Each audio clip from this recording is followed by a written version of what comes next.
隨住最近 Switch 2推出，距離發售至今已經8年嘅 Switch 到今時今日仲值唔值得購買呢？大家好，呢條片會同大家喺遊戲機性能同埋價錢3方面講下2025嘅 Switch 到底啱邊啲人買呢？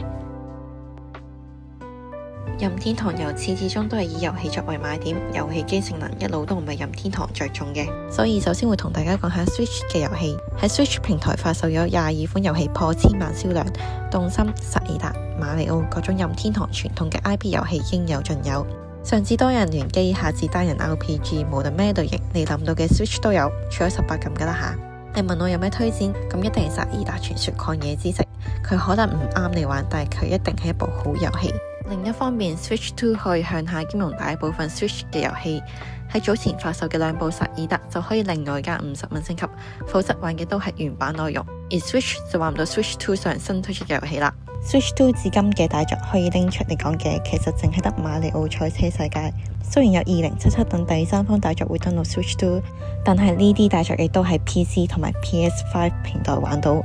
至於用 Switch 2玩呢啲嘅遊戲係咪最好嘅選擇呢？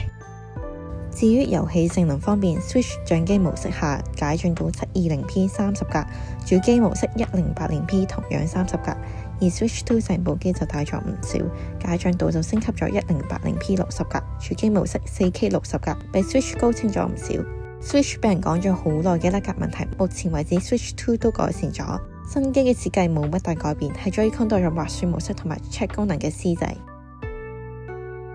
再講價錢方面啦，Switch OLED 款建議零售價為港幣2680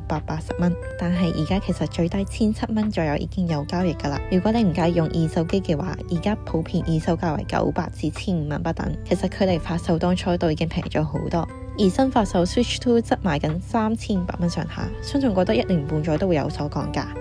遊戲價錢方面，以 Mario Odyssey 為例，原價329蚊，而家其實720蚊都買到實體卡帶噶啦。好多唔同嘅遊戲都有唔同程度嘅降價。如果你仲猶豫緊要買 Switch 定 Switch 2嘅話，就要睇下你係邊類型嘅玩家啦。